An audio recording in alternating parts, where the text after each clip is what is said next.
Hello students.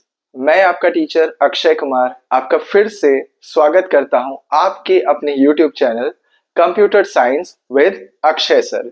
जैसा कि हमने पिछले वीडियो में देखा कि what is function and why do we use function, आज हम बात करेंगे टाइप्स ऑफ फंक्शन के बारे में। ओके, संडे है, यूटिलाइज कर लेते हैं, 3-4 वीडियोस बन जाएंगे तो और अच्छा रहेगा।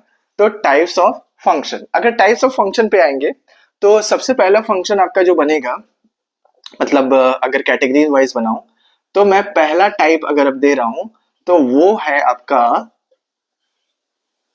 Built in, built in function.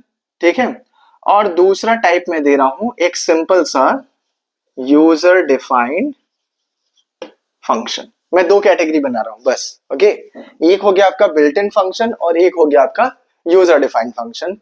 इन दोनों कैटेगरीज को पहले समझ लेते हैं। ठीक है, बिल्ट इन फंक्शन का मतलब क्या हो गया? सिंपल सा, जो पहले से बना हुआ हो। ठीक है, ऑलरेडी बना हुआ है।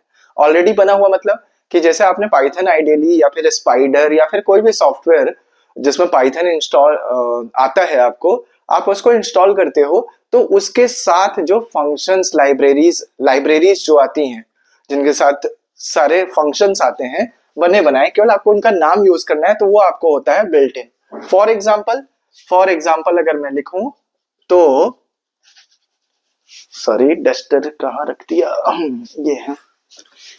फॉर एग्जाम्पल लिखें तो आपका जैसे हो गया इनपुट। ठीक है, इनपुट आपका एक फंक्शन हो गया। अरे बहुत सारे हैं, मैक्स, मेन, फिर आपका वो था ना, क्या कहते हैं, लिस्ट का फंक्शन। लिस्ट में क्या क्या फंक्शन है, या स्ट्रिंग का ही फंक्शन देख लो, अपर, लोअर, अपेंड, एक्सटेंड, ये सारे क्या है आपके बिल्ट इन फंक्शन है। मतलब बिल्ट इन मतलब इनका आपको डेफिनेशन नहीं लिखना है, इनको आपको क्रिएट नहीं करना है, ये ऑलरेडी क्रिएटेड है। बस फंक्शन का तो भाई एक है, बहुत एटीट्यूड है उसको, ठीक है, कि उसको पुकारोगे, उसका नाम लिखोगे तभी वो काम करेगा। तो आपने मैक्स लिखा, यानी मैक्स फंक्शन का डेफिनेशन जो है ऑलरेडी पाइथन की लाइब्रेरी में लिखा हुआ है। ठीक है, तो ऐसे फंक्शंस को हम कहते हैं बिल्ट इन फंक्शंस, यानी जो ऑलरेडी क्रिएटेड है। अब दूसरी कैटेगरी आती है यूजर डिफाइंड। भाई ऑब्वियस है कि बहुत सारी चीजें पाइथन ने दे दी है, ऐसा नहीं है कि नहीं मिला है आपको। बिल्ट इन फंक्शंस के एकदम लार्ज ऑफ कैटेगरीज आपको अवेलेबल है। ऐसा नहीं कि आपको टोकन जैसे 33 लिमिटेड है तो वैसे ही आपको यहाँ पर ये है। आपको बिल्ट इन फंक्शन की लार्ज कैटेगरीज अवेलेबल है। लेकिन हमारा देखोगे तो सॉफ्टवेयर इंडस्ट्री या फिर वेबसाइट इंडस्ट्री भी तो बहुत तेजी से ग्रो कर रहा है।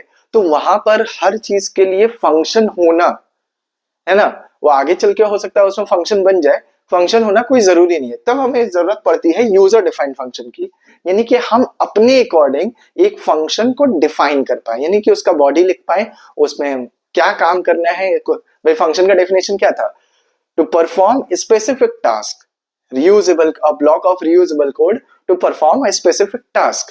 तो स्पेसिफिक टास्क जो है वो बिल्ट इन भी कर रहे हैं, बस वो पहले से बना हुआ है, पाइथन के कोड के साथ आ रहा है, लाइब्रेरी के साथ आ रहा है। और यूजर डिफाइंड जो कि पहले से नहीं बना है, यूजर को अपने अकॉर्डिंग किसी स्पेशल टास्क को कंप्लीट करने के लिए बनाना पड़ता है। ठीक है, अब इसमें कुछ कैटेगरीज अगर हम लाए तो बिल्ट इन और इसमें, तो अगर मैं बिल्ट इन में कैटेगरी दूं तो एक कैटेगरी ही मैं बोलूंगा, या फिर इसको भी दो कैटेगरी, थोड़ा सा इसको समझने के लिए। ऐसा कोई वो नहीं है कि लिखा हुआ कि अरे नहीं ऐसा ही है। ठीक है, समझने के लिए आपके सिलेबस में तो बस 3 कैटेगरी दी गई है, जैसा मैंने पिछले वीडियो बताया। क्या भाई? बिल्ट इन, यूजर डिफाइंड और फंक्शन विद क्या था, मॉड्यूल, है ना। तो ये आपका सिलेबस जो मैं यहाँ देख रहा हूँ, इसमें बस 3 कैटेगरी इसने बना दी है। किधर गया? आप भी सिलेबस डाउनलोड कर सकते हो। ओके, यहाँ लिखा है ना, ये तो क्लास 11 हो गया, क्लास 12th, हाँ क्लास 12th। यहाँ लिखा built in function comma function defined in module and user defined function, function defined in module, ये 3 कैटेगरी दी गई है। अब मैं इसको अगर कहूँ टाइप्स ऑफ फंक्शन को, तो मैं यहाँ पर एक ट्री बना देता हूँ। अगर तो मैंने यहाँ कहा क्या भाई, बिल्ट इन, ठीक है, और एक थोड़ा सा दूर करके मैंने बना दिया थोड़ा सा सही से लिख दें ताकि आपको साफ साफ दिखे। ठीक है, कोई कमी होगी आप बता सकते हैं, ऑलवेज वेलकम है आपका। ठीक है, क्योंकि मुझे चीजें लगातार सीखना अच्छा लगता है। आई एम द बेस्ट नहीं, ठीक है, आई एम लिमिटेड एडिशन, ये मुझे सही लगता है। ठीक है, बेस्ट कोई नहीं होता इस दुनिया में, हाँ थोड़ी यूनिकनेस हो सकती है। Okay, built in, built in में मैं दो कैटेगरी बना रहा हूँ। एक क्या है, मैं अपने लैंग्वेज बना रहा हूँ क्या, विद मॉड्यूल यानी डिफाइंड इन मॉड्यूल या विद मॉड्यूल। ठीक है, विद मॉड्यूल, और एक हो गया आपका विदाउट मॉड्यूल।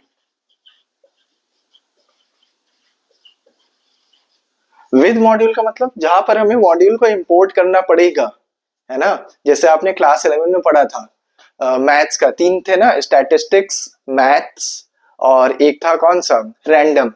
तो इन तीनों मॉड्यूल को क्या करना पड़ता था, इंपोर्ट करना पड़ता था, तब जाकर हम उस मॉड्यूल के फंक्शन को यूज कर पाते थे।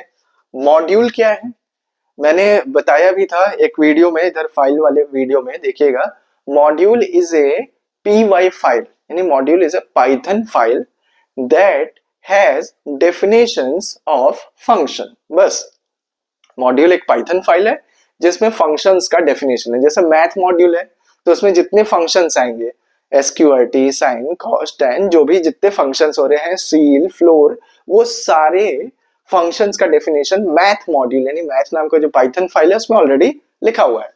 अब है विदाउट मॉड्यूल, या फिर आपके लैंग्वेज में कहूंगा कि फंक्शन डिफाइंड इन मॉड्यूल या function not defined in module.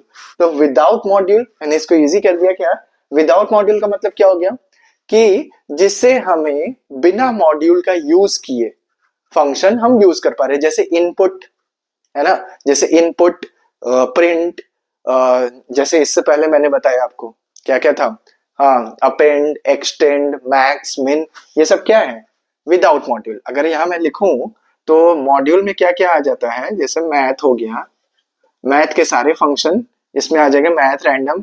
और विदाउट मॉड्यूल जिसमें हमें मुझे इंपोर्ट नहीं लिखना है, ठीक है, इसको अभी मैं और अच्छे ढंग से भी समझा दूंगा। ठीक है, जैसे कि मैंने बताया इनपुट और एक्सटेंड, अपेंड, ये सब। अब यूजर डिफाइंड में अगर मैं कैटेगरी में आऊंगा, इस पे आते हैं। ठीक है, यूजर डिफाइंड में मैं कैटेगरी में आऊंगा तो यूजर डिफाइंड में मैं दो कैटेगरी बना सकता हूं। ठीक है, या मैं कहूं कि और इससे भी ज्यादा बना सकता हूं, लेकिन मैं दो कैटेगरी लेके चलता हूं। एक लेके चलता हूं वाइड और एक लेके चलता हूं नॉन वाइड। बस दो कैटेगरी, एक सिंपल सा। ठीक है, इन दोनों में भी कैटेगरीज बनेंगी, लेकिन इससे पहले आप जो है इसका एसएस ले लीजिएगा। इसको मैं इरेज कर देता हूं। ठीक है, और इधर टाइम नहीं मिल पा रहा है कि मैं नोट्स बनाऊं या फिर करूं। ठीक है, जैसे समय मिलेगा, अभी तो 25 तक है ना आपका लास्ट पेपर, कौन सा है, आई थिंक मैथ्स का पेपर है, मैथ वाले बच्चों के लिए, है ना। हाँ, अकाउंट्स वाले बच्चे, मतलब कॉमर्स वाले बच्चों तो बहुत दूर तक चला गया है, उनका तो एग्जाम आखिरी तक में खत्म होगा। ठीक है, वॉइड और नॉन वॉइड। वॉइड का मतलब जो मैंने फंक्शन का उसमें बताया था कि फंक्शन में हमें क्या क्या पढ़ना है, तो उसमें एक चीज था रिटर्न, फंक्शन रिटर्न। तो जो चीज, वॉइड का मतलब क्या होता है, खाली। ठीक है, नॉन वाइड मतलब जो खाली नहीं, यानी कि वॉइड को अगर समझना है तो सिंपल सा समझिए कि ये कुछ भी यानी नॉन रिटर्नेबल है, यानी नॉन रिटर्न मैं लिख दे रहा हूं, ये कुछ भी रिटर्न नहीं करता है। ठीक है, और नॉन वाइड रिटर्न करता है। एक सिंपल सा समझाने के लिए, कहीं भी अगर आप फंक्शन में रिटर्न कीवर्ड ये कहीं लिखा हुआ देख रहे हैं कि फंक्शन बॉडी में रिटर्न कीवर्ड लिखा है, इसका मतलब वो नॉन वाइड है। और रिटर्न कीवर्ड नहीं लिखा है फंक्शन बॉडी में, इसका मतलब क्या है, वो वाइड है। बस एक सिंपल सा डेफिनेशन याद रखिए। ठीक है, क्या कि नॉन रिटर्न यानी कि ये कुछ भी रिटर्न नहीं करता है, जो काम होगा फंक्शन बॉडी के अंदर होकर प्रिंट होकर काम खत्म, बाहर जाना ही नहीं है। ठीक है, और ये एग्जांपल्स भी दूंगा जब यूजर डिफाइंड फंक्शंस आपको बताऊंगा, तब आपको ये सारे एग्जांपल्स भी मिलेंगे, तब आपको समझ में आएगा। ठीक है, तो यहां पर नॉन वाइड का मतलब हो गया कि जहां पर हमें वैल्यू को रिटर्न करना है, यानी कोई भी वैल्यू हम ऐड कर रहे हैं या फिर कुछ भी कर रहे हैं, अगर मुझे फंक्शन बॉडी के बाहर चाहिए तो मैं ये यूज करूंगा। ठीक है, तो अब पहचानने का तरीका एक सिंपल सा है, अगर रिटर्न कीवर्ड लिखा है तो नॉन वाइड है, रिटर्न कीवर्ड नहीं लिखा है तो क्या है भाई, वाइड है। ठीक है, क्लियर। अब इसको इसलिए मैंने कहा कि जब यूजर डिफाइंड फंक्शन में इसके बाद वही वीडियो बनेगा, क्रिएट करना बताऊंगा, तो मैं वहां पर इसको और कैटेगराइज करूंगा कि नॉन वाइड और वाइड में कौन कौन सी कैटेगरी और हो सकती है।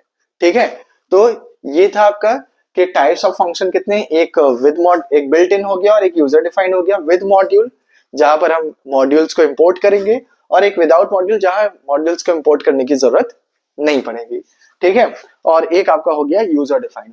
अगर इसको और मैं एक आखिरी ट्री स्ट्रक्चर आपके उसके लिए बना देता हूं, एसएस के लिए। ठीक है, और अगले वीडियो में हम समझेंगे यूजर डिफाइंड फंक्शन को जब मैं क्रिएट करूंगा तब मैं दिखाऊंगा, क्योंकि अभी आपको ये बता देना कि अच्छा ये वॉइड है ऐसे रहेगा, तो आपने कभी क्रिएट किया ही नहीं है तो आपको पता ही नहीं चलेगा क्या बता रहे हैं, इसीलिए। ठीक है, तो अगर मैं यहां कहूं कि फंक्शन है, इसको फंक्शन है और इसकी कैटेगरी अगर मैं बनाऊं तो एक हो गया आपका बिल्ट इन और एक हो गया आपका क्या था भाई, यूजर डिफाइंड। ये मैंने जो है कैटेगरी बना दी है ताकि थोड़ा अच्छे ढंग से समझ में आ जाए। ठीक है, ये इन दोनों के अलावा जो कैटेगरी मैं बोल रहा हूं, अब मैं इसमें कह रहा हूं क्या भाई, इसमें मैं दो कैटेगरी ले रहा हूं, इस तरह ना लेके, हाँ इसी तरह ले लेते हैं, दो कैटेगरी ले रहा हूं, एक ले रहा हूं विद मॉड्यूल और एक ले रहा हूं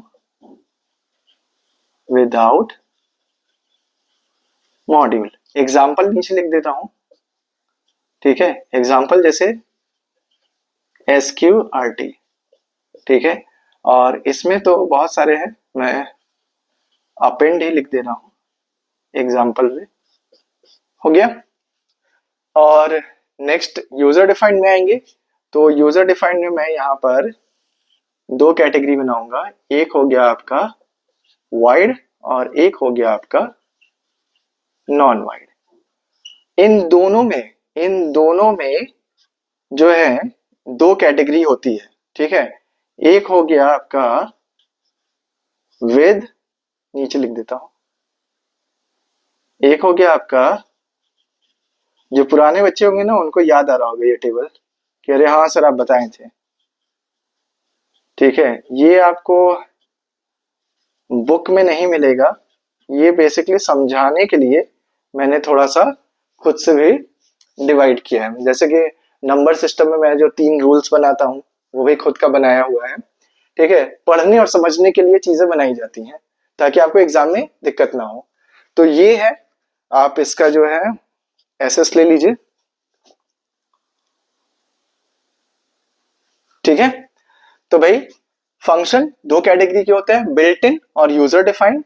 बिल्ट इन में आपको विद मॉड्यूल, यानी जहां पर हमें इंपोर्ट कीवर्ड यूज करके उस पर्टिकुलर मॉड्यूल को बुलाना पड़ेगा तब जाके हम ये फंक्शन यूज कर पाएंगे। ये किसका फंक्शन है, ये मैथ मॉड्यूल का फंक्शन है। ठीक है, यानी मैथ को मुझे इंपोर्ट करना पड़ेगा। और ये विदाउट मॉड्यूल, यानी कि जो मॉड्यूल की जरूरत नहीं है, केवल नाम लिखो काम हो जाएगा, अपेंड एक्सटेंड, है ना, append extend math, sorry math कह रहा हूं, मैक्स, मैक्स मीन बहुत सारे हैं, बहुत जितना है बहुत ज्यादा है। ये तो कुछ ही कैटेगरीज में बता दिया, मैथमेटिक्स, स्टैटिस्टिक्स, रैंडम और भी है, तो इसमें भी बहुत सारी कैटेगरी है। इधर आते हैं यूजर डिफाइंड, जो कि हमें खुद से क्रिएट करना है। बिल्ट इन जो ऑलरेडी क्रिएटेड है, पाइथन इंस्टॉल करो, लाइब्रेरी के साथ सारे फंक्शन अवेलेबल हो जाएंगे। दूसरा आता है यूजर डिफाइंड। यूजर डिफाइंड में आता है वॉइड और नॉन वाइड। वाइड में आपका क्या आ गया भाई, वाइड यानी कि जिसमें क्या नहीं होगा, कौन सा, नॉन वाइड में क्या लिखा रहेगा, रिटर्न। अगर रिटर्न लिखा है तो वो कौन सा है, नॉन वाइड। और वाइड में यानी रिटर्न कीवर्ड नहीं लिखा हुआ है। इन दोनों में, वाइड में भी दो कैटेगरी होती है, क्या भाई, वाइड में भी दो कैटेगरी है, विद पैरामीटर और विदाउट पैरामीटर। और नॉन वाइड में भी दो कैटेगरी है, विद पैरामीटर और विदाउट पैरामीटर। ठीक है, तो अब कैसे ये होगा यूज, अगले वीडियो में हम यूजर डिफाइंड फंक्शन से स्टार्ट करेंगे। बिल्ट इन फंक्शन मैं इसमें कुछ नहीं रखूंगा क्योंकि क्लास 11 में आपने पढ़ा है ऑलरेडी। मैथ रैंडम और स्टैटिस्टिक्स 3 मॉड्यूल आते हैं, ठीक है। एट द एंड जब ये यूजर डिफाइंड फंक्शन और ये सब हो जाएगा तो बिल्ट इन फंक्शन का मैं एक वीडियो बना दूंगा। सो डोंट वरी कि बिल्ट इन फंक्शन में क्या आएगा। तो बिल्ट इन फंक्शन बस विद मॉड्यूल वाला ही पढ़ना है हम लोग को, क्योंकि विदाउट मॉड्यूल वाला हम लोगों ने बहुत अच्छे ढंग से यूज करना सीख लिया है। और क्लास 11 में अगर आपने अच्छे ढंग से पढ़ा होगा, तो कुछ बच्चों तो क्लास 11 में ही मैं छोड़ के आ गया था, अगर मुझे जहां तक याद है ना। कुछ को 12th में छोड़ा था। तो अगर सही ढंग से है तो विद मॉड्यूल हम लोग पढ़ेंगे, ठीक है। तो आज के लिए इतना ही रखते हैं। पिछले वीडियो में बहुत ज्यादा ज्ञान दे दिया था, ठीक है। आज के लिए इतना ही रखते हैं, बस ऐसे ही अपना सपोर्ट बनाए रखिए।